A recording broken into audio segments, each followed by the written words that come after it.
Ladies and gentlemen, good day and welcome to the Q2 and H1 FY22 earnings conference call of Chambal Fertilisers and Chemicals Limited. As a reminder, all participant lines will be in the listen-only mode, and there will be an opportunity for you to ask questions after the presentation concludes. Should you need assistance during the conference call, please signal an operator by pressing star and 0 on your touchtone phone. Please note that this conference is being recorded. I now hand the conference over to Mr. Rishabh from CDR India. Thank you, and over to you, sir. Thank you. Good day, everyone, and thank you for joining us on Chambal Fertilisers and Chemicals Q2 and H1 FY22 earnings call. We have with us today Mr. Gaurav Mathur, Managing Director, Mr. Abhay Baijal, CFO, Mr. Rajveer Singh, Vice President, Legal and Company Secretary, Mr. Anuj Jain, Assistant Vice President Finance, and Mr. Ashish Srivastava, AVP Marketing. Before we get started, I would like to point out that some statements made or discussed on the conference call today may be forward-looking in nature and must be viewed in conjunction with the risks the company faces. Chambal Fertilisers and Chemicals does not undertake to update them. This statement in this regard is available for reference in the presentation. We will begin the call with opening remarks from Mr. Mathur. I would now like to invite Mr. Mathur to share his views. Over to you, sir. Thank you, Rishabh. Good day and a very warm welcome to all of you participating on this call. We are glad that the COVID scenario has eased a little and hopefully continues to improve as we head into this festive season. In the middle of all this, we hope that you and your families are all safe and taking all due precautions. The monsoon was normal in the country for the third consecutive year, with few states receiving above normal rainfall.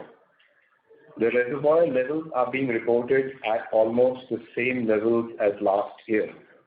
With good soil moisture due to rains during the latter part of monsoon period and subsequent rainfall in October, prospect of Rabi crops sowing appears encouraging. Moving on to our performance, we are happy with our performance during the quarter under review, especially considering the macro environment is quite challenging. On consolidated basis, revenue from operations for the quarter ended September 30th, 2021 stood at rupees 4,479 crores as against rupees 3,987 crores during the corresponding quarter last year, registering an increase of about 12%. EBITDA amounted to rupees 835 crores compared to rupees 811 crores in the corresponding quarter of previous year. Profit before tax stood at rupees 735 crores as against rupees 663 crores during the corresponding quarter last year, registering an increase of about 11%.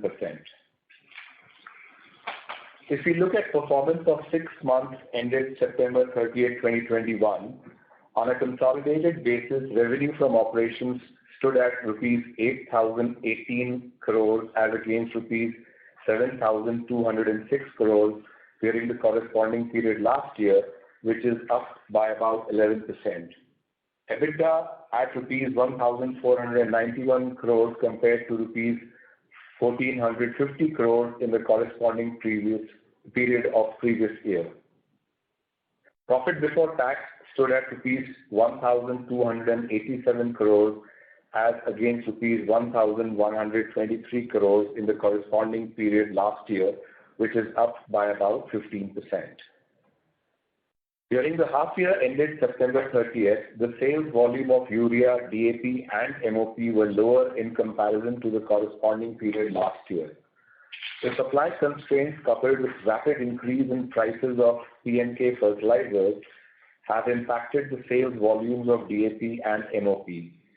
We were able to increase volume of P&K fertilizers, and the performance in crop protection chemicals and micronutrients was also much better in comparison to the corresponding period last year. Spiraling prices and supply constraints pose a significant challenge for the phosphatic and potassic fertilizers in the industry. The high demand of fertilizers in Latin America and North America continued to push the prices of fertilizers in the international market. Over the quarter under review, international prices of DAP, MOP, and NPK fertilizers increased substantially. The restrictions on export of fertilizers from China have further impacted the supply volumes, causing continuous increases in prices of DAP and NPK fertilizers. The announcement of additional subsidy on DAP and NPK fertilizers by the Government of India have softened the impact of increase in prices of DAP and NPK fertilizers, but further increase in prices in international market is making the situation challenging once again. Considering the large size of our phosphatic business, we have developed reliable supply channels over the years, and we continuously evaluate options to secure the supplies as part of our long-term strategy. As far as growth is concerned, intense focus on crop protection chemicals and micronutrients have started yielding results, and we achieved substantial double-digit growth in our existing territory. With our geographical expansion, we expect to achieve better performance in crop protection chemicals, micronutrients, and NPK fertilizers. We are also evaluating options to monetize the excess ammonia available in our plants at Gadepan and are progressing well to narrow down the suitable options. We are likely to reach a conclusion by end of this financial year on this. Lastly, our emphasis continues to be on enhancing our presence in crop protection chemicals and micronutrients, besides expanding the contribution of non-urea fertilizers in both existing and new geographies. With that, we would be happy to now take your questions. Thank you very much. Thank you very much. Ladies and gentlemen, we will now begin the question and answer session. Anyone who wishes to ask a question may press star and one on their touchtone telephone. If you wish to disconnect yourself from the question queue, you may press star and two.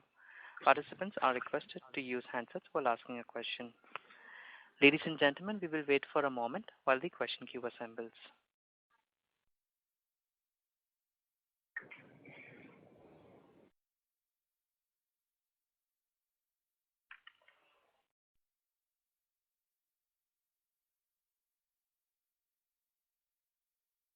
Our first question is from the line of Vivek Ramakrishnan from DSP Mutual Fund. Please go ahead. Good afternoon. My only question is on the subsidy receivables. I noticed that it has gone up a bit. And hello, can you hear me? Yes, we can hear you. Please go ahead, Vivek. Okay. The subsidy receivables have increased. Do you expect, given the sharp increase in raw material costs across the board, that the subsidy portion would worsen before it gets better, or is the government releasing it as they did last year? Thank you. So Vivek, the subsidy increase in two portions. One is on account of urea and one is on account of DAP and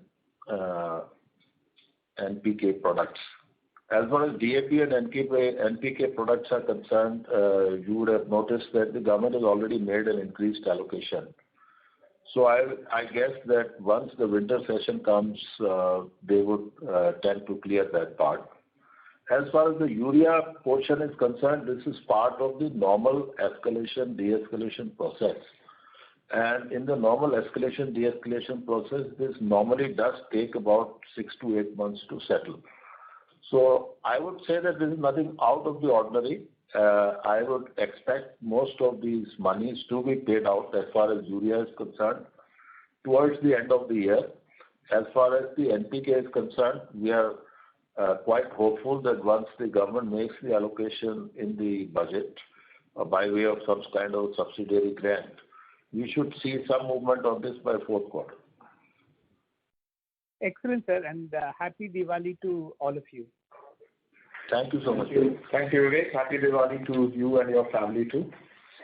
Thank you. Thank you. Our next question is from the line of Pratik Tholiya from Systematix. Please go ahead.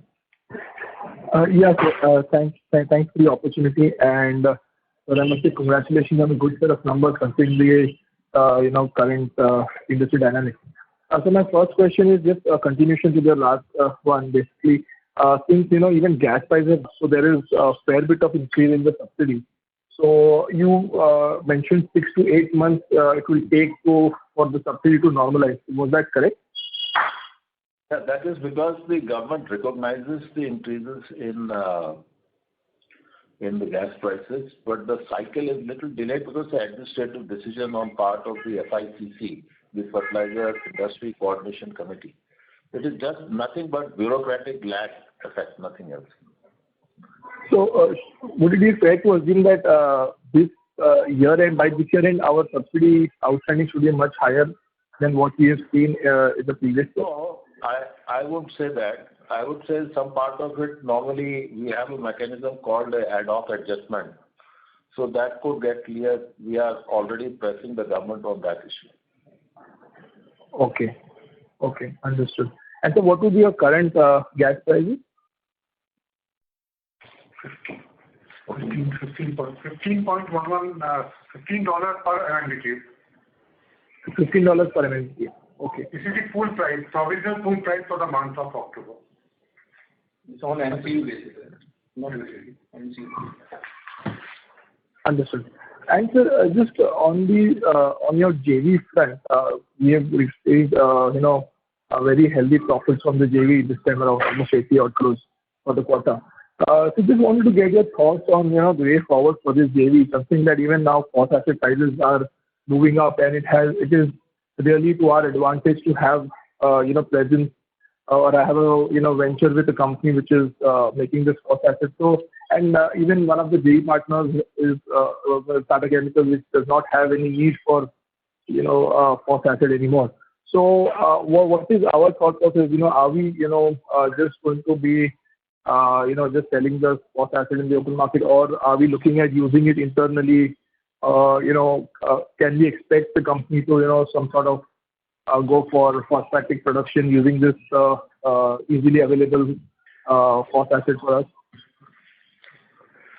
Thank you, Pradeep, for that question. So, we continue to evaluate all possible options with our JV partners. And obviously, the entire phosphatic market, it's an international market, so there are many dynamics at play. So, and we have to take a long-term view. This year obviously has been a unique year given the overall demand-supply situation in the international phosphatic market. So at the end, it's a very good question that you ask, and we continue to evaluate possibilities looking at the future scenarios in the phosphoric acid and phosphatic area. Okay, but sir, anything on the, are we, because we in the opening remarks also mentioned that we will be looking at non-urea fertilizers. So can something of this sort materialize in the coming few quarters or years maybe? Sorry, could you repeat your question, Pradeep? Would it be active deliberation at the management end? So because you mentioned in the opening remarks that you are looking at enhancing your non-urea fertilizer business. So would this be a part of that? Your strategy to go for a non-urea phosphatic manufacturing business? So Pratik, as we have mentioned in our previous call also, we have now expanded our footprint into the new geographies, the 5 states of Maharashtra, Andhra Pradesh, Telangana, Gujarat, and West Bengal, and those are substantial NPK markets. So, and obviously, and there is DAP, which is a strong market. About 70% of DAP is in our existing territory. So that's now, therefore, our whole non-urea fertilizer, segment takes a different perspective, and therefore, from a security of supply perspective, growth perspective, we are exploring, like I mentioned in my opening remarks, potential options linked to our long-term strategy. that does not necessarily mean one thing or the other. It is an open field right now. And given the strategic nature of this, it's not something that we will rush into, but it will take due course of time. Understood. Right, sir. Thanks so much, and I wish you and your entire team a very happy Diwali, and all the best for the future. Thank you, Prateek, and happy Diwali to you also. Thank you so much, sir. Thank you. The next question is on the line of Madhav Mada from Fidelity Investments. Please go ahead. Yeah, hi, sir. Good afternoon. Thank you so much for your time. I just wanted to ask you on the capital allocation strategy. So I think, if I understand right, over the last couple of quarters, we've mentioned investments either in the ammonia downstream value chain or in the phosphatics value chain. So is it fair to say that the capex opportunities that we're evaluating are somewhere going to be in these two value chains, or it could be something beyond that as well? So, thanks, Madhav, and good afternoon to you also.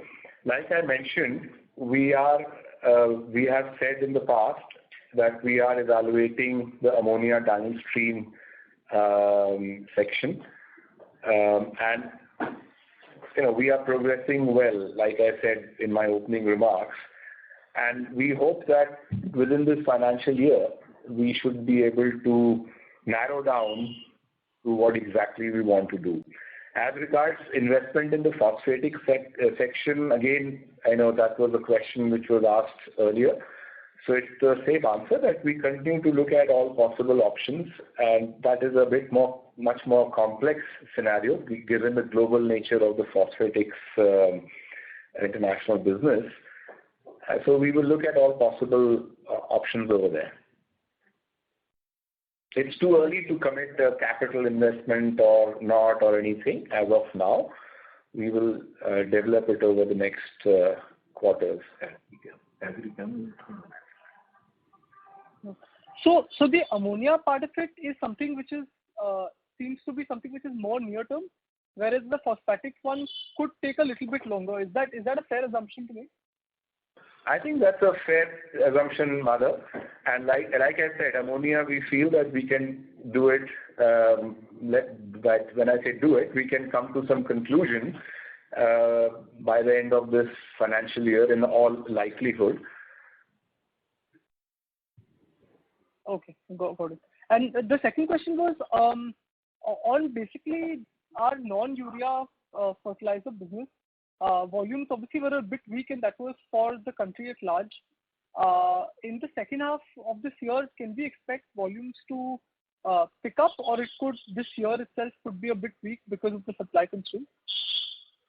So I think given the overall situation on non-urea fertilizers,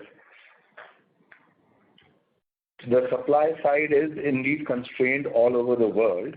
And I think the key focus of the stakeholders in the fertilizer and agriculture industry, which is the government, the farmers, industry, is to ensure adequate quantity of fertilizer so the need of the farmer is met. Right now, clearly, given the challenges, the total volume in the country will be less compared to previous years, but as all the stakeholders are working together, including central government, state governments, industry, to ensure that the basic needs are met. But fundamentally, the volume is probably going to be less than last year for the entire industry and country as a whole. And is there any outlook on by when we expect the situation to have some resolution? Like by Kharif next year, could we have some sort of easing? Is there any outlook or view on that? Mother, the global situation is such that anybody who hazards a view on the outlook is likely to be proven wrong, right? So we have to be very careful and just monitor the situation and sort of take appropriate actions. I would not like to hazard a guess on how the situation will evolve over the coming months. Understood. Great, sir. Thank you so much.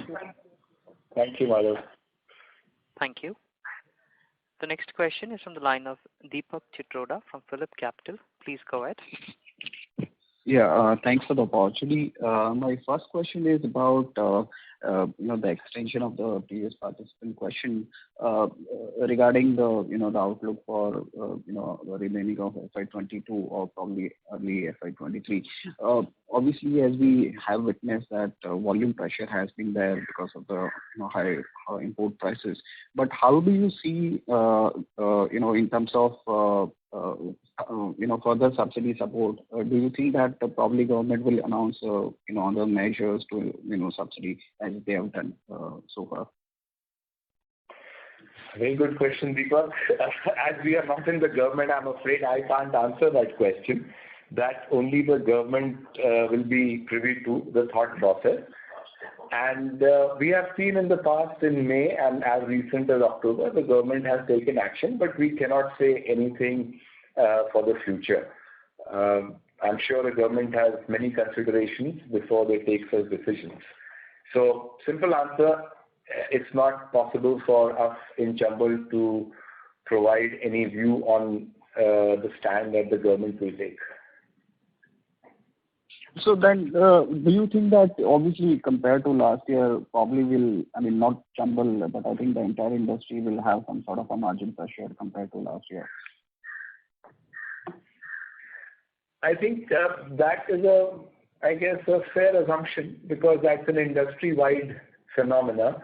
And it's extremely unique year, which I believe last was seen about 10, 11 years ago when again there was a big challenge on phosphatic prices. Yeah, so it's a fair assumption to make. Sure. And so my second question is about the future strategy. Again, as you talk about extension or utilizing our excess ammonia production. That is the first, the area which we are exploring as of now, or previously as we talked about in terms of EMACID exposure, basically expanding or setting up the plant there, the granulation plant there. So, is there any thing on card, immediately, or that is something we can look after this ammonia strategies, worked out? Deepak, I'll say the same thing which I said to this question which was asked earlier, that it's too early to say. We continue to look at all possible options. It's a complex area which requires a lot of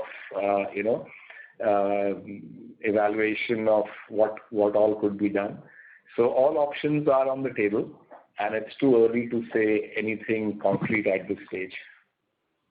Sure. And last question is on just a bookkeeping question, and especially if you can give a breakup of urea for Gadepan 1 and 2 and Gadepan 3.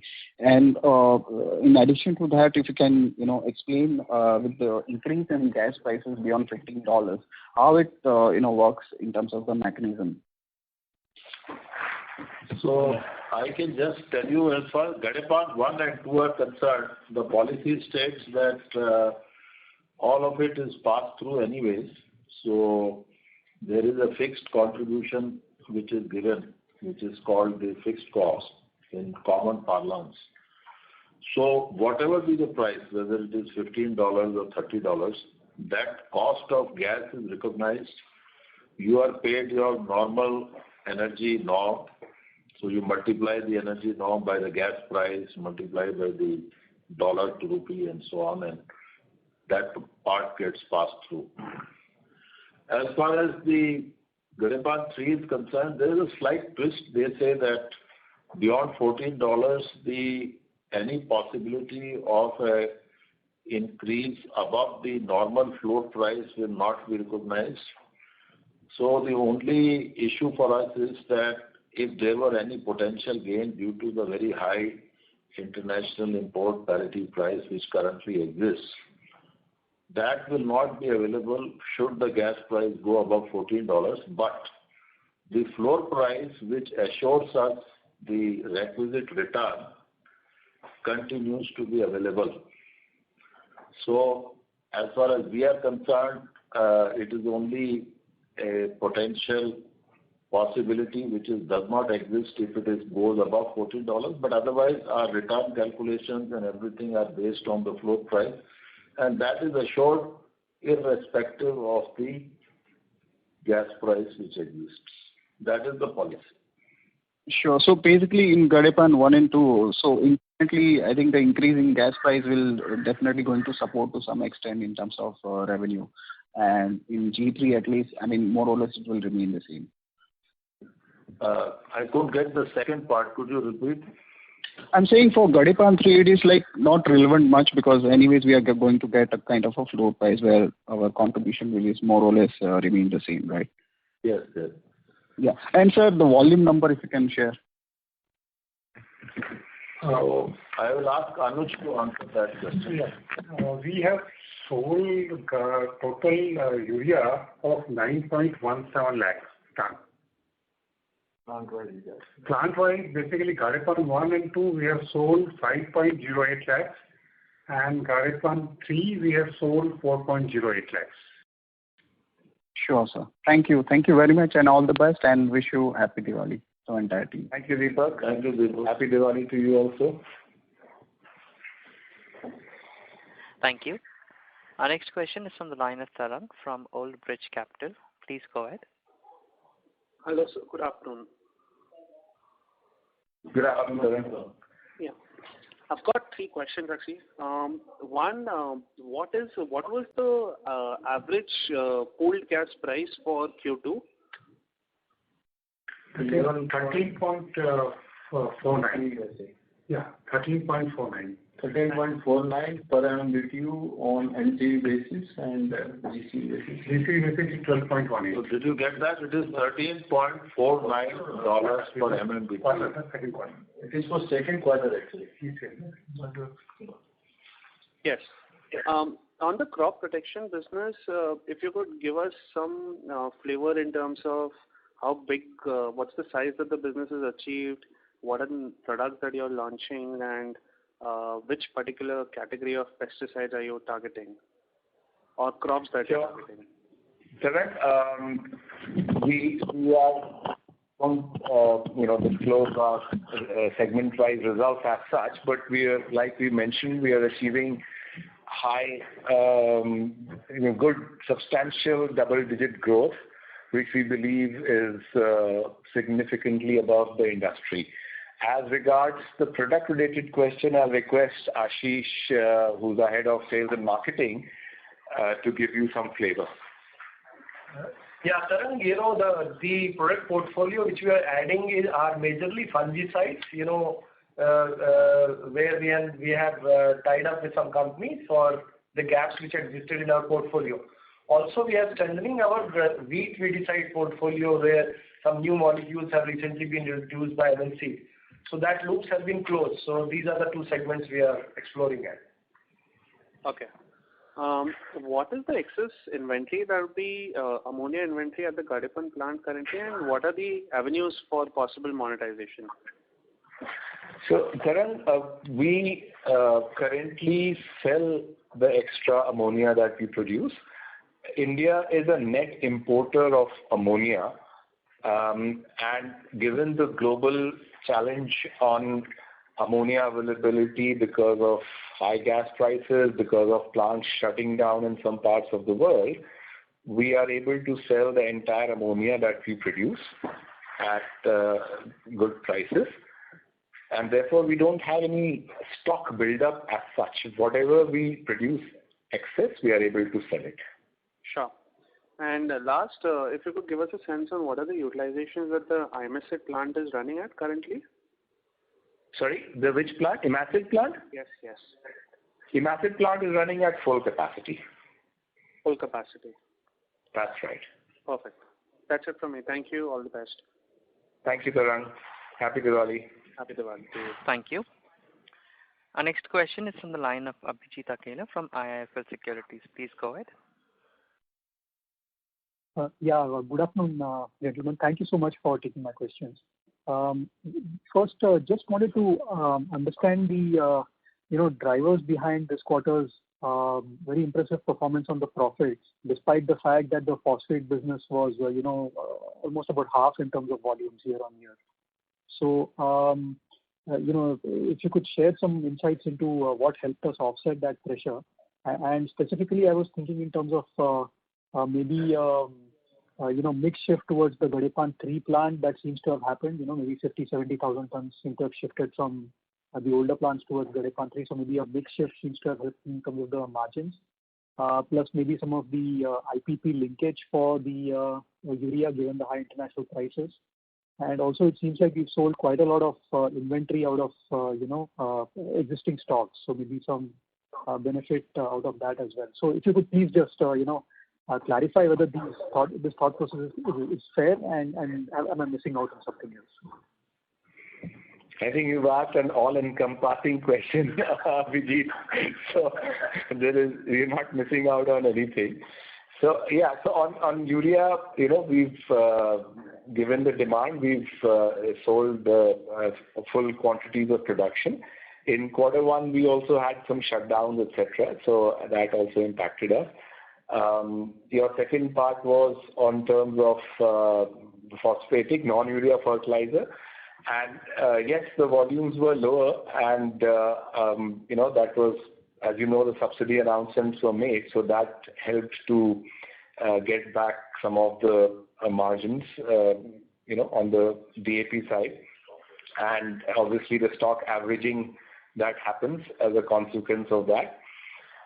And we've also seen some contribution, like I've mentioned, from our agrochemicals and micronutrients business, right? So all those things have turned out, and obviously, in addition to that, with the government of India, consistently clearing the subsidies and the one-off clearance of the large subsidy or outstanding at the back end of last year, the interest charges are substantially lower, as you would have seen from the results. And last but not least, given the strong situation on the phosphoric acid, we got a good contribution from our joint venture partners also. So I think that's the answer to all your questions of why this quarter's results are what they are. Thank you so much. That's really helpful.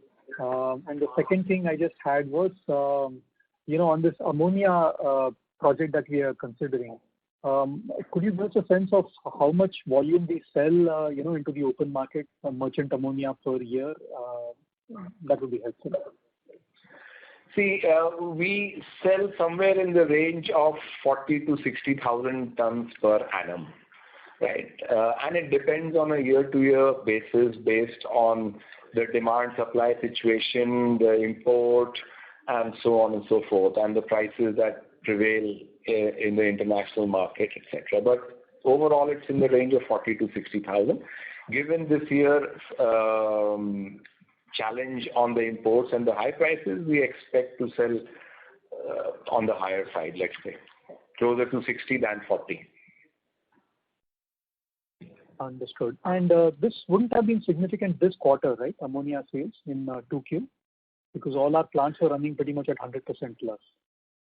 So the quantum of ammonia that we produce remains fairly consistent, the excess ammonia, right?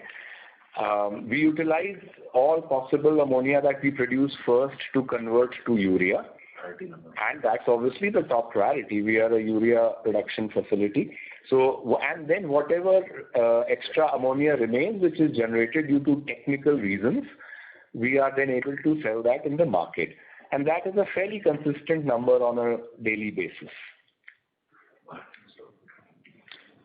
Okay, got it. Thank you so much, sir. Wish you all the best. Thank you, Abhijit. Thank you. Anyone who wishes to ask a question at this time, they may please press star and 1. Our next question is from the line of Falguni Datta from Jet Age Securities. Please go ahead. Yeah, good afternoon, sir. So I just have one question on our trading margins, that is DAP and NPK. Would it be possible to give just directionally, like would our margins be 10 to 20% lower than the best quarter last year? Just to get a sense that in case they recover, how much improvement from here on we can have?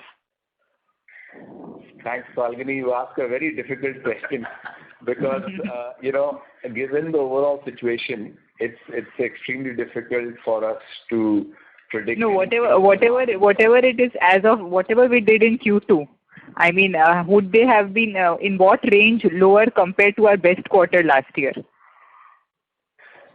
Falguni, it's actually, even if I can tell you honestly that even internally I don't try to work that out. Okay. Because there are too many variables in that, Falguni. Okay. One variable is the price at which we procure. The other variable is the subsidy. The other variable is the MRP. So there are many variables right now. Okay. And our top priority right now is to get material so that the farmers' need for the Rabi sowing can be met. As we are working closely in the industry with the government. And so how difficult is it to get, how difficult is the availability now? I mean, has it improved a tad or it's the same? Well, availability is a very, very big challenge. And in fact, it has worsened from quarter 2 to quarter 3 because recently China also put in export restrictions. So, but we did manage to get some material before China has put in the export restrictions. But availability remains a significant challenge, both from a demand and supply perspective. Okay. Thank you, sir. That's all from my side. All the best. Yeah. Thank you. Thank you. Our next question is from the line of Saket Kapoor from Kapoor & Company. Please go ahead. Yeah. Namaskar, sir. Sir, with these inflationary trends and non-availability, with the spike in the raw material price and the gases, so the 5 plants of urea which were on revamp by the government of India, do you think that would also take a back seat, or those commissioning may happen and may ease out the situation? Because what the government was contemplating was that commissioning of these units will lead to a marked improvement in the lesser amount of urea to be imported going forward. So how will this math get affected because of the current situation? So actually, because urea prices globally are now touching almost $900, right? So from that perspective, the decision of the government to install more urea capacity in India is certainly even more favorable than before, right? In spite of the gas price increase, because even at this gas price, the cost of indigenously produced substantially less than imported urea. Okay, so there is no question that putting up those plants is a right step in Atmanirbhar Bharat, and will help the situation going forward. These, as you can understand, are not tactical. These are big strategic investments which will play over and support the country's urea requirements over decades. But the pricing part, sir, as you told that even at these prices, even at these gas prices, what would be the indigenous cost of production for urea, sir? And any ballpark number you are telling the international market? At these kind of prices, the cost of production would be in the range of $480, right? And import price right now is $900 as per the latest tender documents that are available, right? But that's a situation right now. Going forward, this equation will keep changing based on gas prices and import prices. But fundamentally, the plants that are being put up, to the best of our knowledge, are efficient plants and should help in urea production, which would be possibly better than the import price. And sir, what is the currently cost of production for people like us? So we are also in that same ballpark. 480. Yeah. $480. For Gadepan 1 and 2, it will be slightly less, and for Gadepan 3, it will be So Gadepan 1 and 2 would be around $380 to $400, and Gadepan 3 would be slightly more because of the new investment policy 2012. Okay. Sir, with the lower production across all fertilizer maker people, so going forward, the inventory in the system will also get dried up. So how would be the next year looking up if all the producers of fertilizer lower down their production because of these factors? What would happen to the availability of fertilizer going down next year because the inventory gets dried up? So are you asking about urea or the non-urea fertilizer? Across the chain, sir. Across the chain. For we have seen in other people also guiding for lower numbers for other than urea going forward for the second half. And the reason they gave is there's some ample inventory in the system. So once this inventory gets dried up, what would be the ecosystem looking like for the next year if taking into account these factors? So, to the best of our knowledge, urea production has not been substantially less or more. So urea production is fairly steady. So there should be no impact on urea.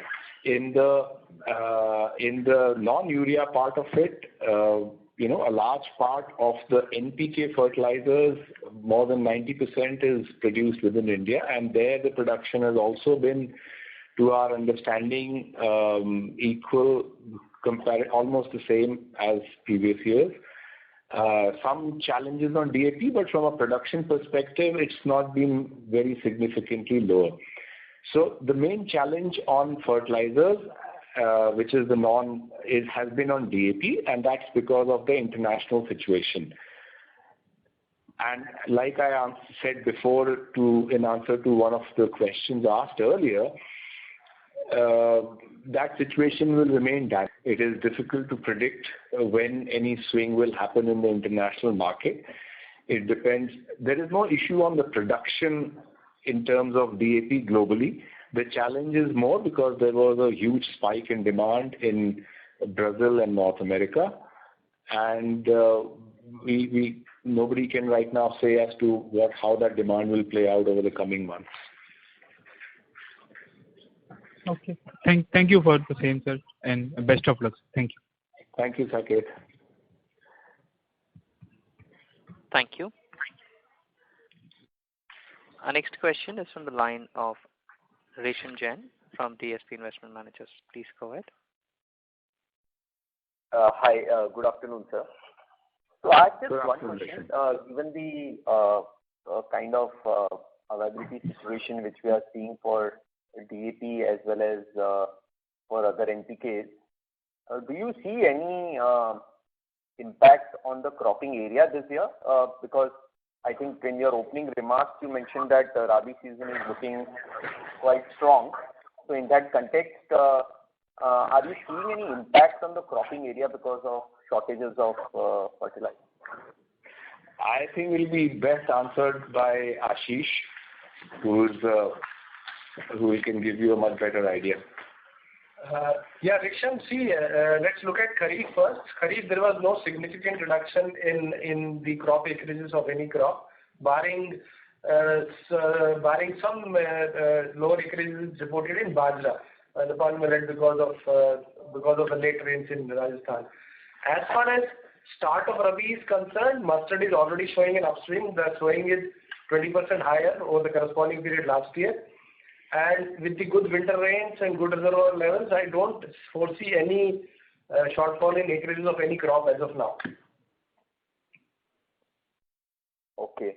So, sir, your past data, a situation like this, let's say 10 years, 11 years back when we saw similar situation, has there been any impact on the yield or on the acreage during those periods? Any thoughts? Yeah, see, whenever there has been a crisis or non-availability of phosphatic fertilizers, the acreages have not gone down. Farmers have reduced lower dosages, and there was no significant changes in the yield. The significant changes in the yield comes when there is a narrower period of time. That's what I understand. So I don't foresee any drop in yields as of now. Okay, sir. That's very, very helpful. Thank you. That was the only question. All the best. Thank you, Resham. Thank you. Our next question is a follow-up question from the line of Deepak Chitroda from Phillip Capital. Please go ahead. Thanks once again, sir. First question is about, sir, on the trading dynamics. As we have gradually trying increasing our NPK trading, compared to DAP. And of course, we are trying to expand, across India, especially in the southern part of India. So do you think that probably going forward, trading share between DAP, MOP, and NPKs could be kind of a 50-50 going forward? See, we have a very substantial DAP which has base which has been established over a long number of years, right? So, and the bulk of the DAP, approximately 70% of the DAP market is in our existing territory. As regards NPK, it is roughly the reverse. The bulk of the NPK market is in the southern and western regions, right? So I think we are definitely looking to grow in the NPK area in those new geographies.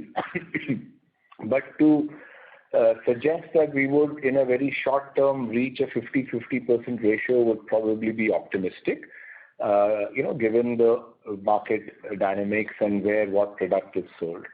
But certainly we do want to become much more significant players in the NPK area. So do you think that SSP could be one product area, where we can explore? I think we have explored that in the past. Do you think that is more viable now?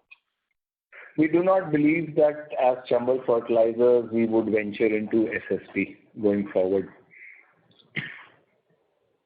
Mm-hmm. Okay. And sir, second question is about our energy consumption. Have we reduced further energy norms or actual energy consumption for our older plants, and what is the status for energy consumption for our new plant, especially Gadepan 3, over the past 1.5 years or so? So let me start with Gadepan 3 first. We are able to operate the plant quite efficiently and have some energy gains over there. So that's Gadepan 3. With regard to Gadepan 1 and 2, we are again, we have energy efficiency better than the norms. So that continues. We are implementing energy improvement projects which have been sanctioned for Gadepan 1, which shall be implemented in the beginning of the next financial year. So that will happen.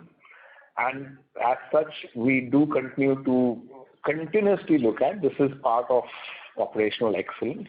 The company continues to look at how we can improve the energy. So those schemes are being evaluated on an ongoing basis. Sure, sir. And lastly, if I can add more, what could be the ideal tax rate we can assume, in the second half or probably, going forward? Sorry, tax rate? Yeah. I'm not sure I understand the question. I mean, why would the tax rate change? No, I'm saying, we have seen, couple of, this default tax credit which has been there in the H1. So, what it's fair to assume should take around, 30-32% kind of a tax paid, which we have paid in the past, 1.5 years. I'll request Abhay Baijal to answer. I think there are two parts to one is current tax, one is deferred tax. And the deferred tax calculations normally follow year-end principles where we true up plus or minus if there are any issues. It is also to some extent governed by the amount of dividend that we might get from an asset. So those are the two variables. Otherwise, the tax rate remains what it is. We are not in the revised 22% plus bracket. We continue to remain at the moment a MAT paying company, minimum alternate tax. and the balance, the difference comes by way of the deferred tax. And the deferred tax calculations can shift a little bit here and there based on the yearly proving up situation. So that is what it is. As far as the tax rate is concerned, I don't see much change between now and next quarter and so on. Okay. Thanks. Thank you. Thank you for this. Thank you. Okay. Thank you, Deepak. Thank you. Ladies and gentlemen, that would be our last question for today. I now hand the conference over to the management for their closing comments. Thank you, and over to you. Thank you, Rishabh. So thanks everyone for your questions, and we appreciate your asking them. I hope, and I would like to close by wishing you a very, very happy Diwali and festive season. Sorry. Thank you very much. Have a good day. Thank you very much. Ladies and gentlemen, on behalf of Chambal Fertilizers and Chemicals Limited, that concludes this conference. Thank you all for joining us, and you may now disconnect your lines.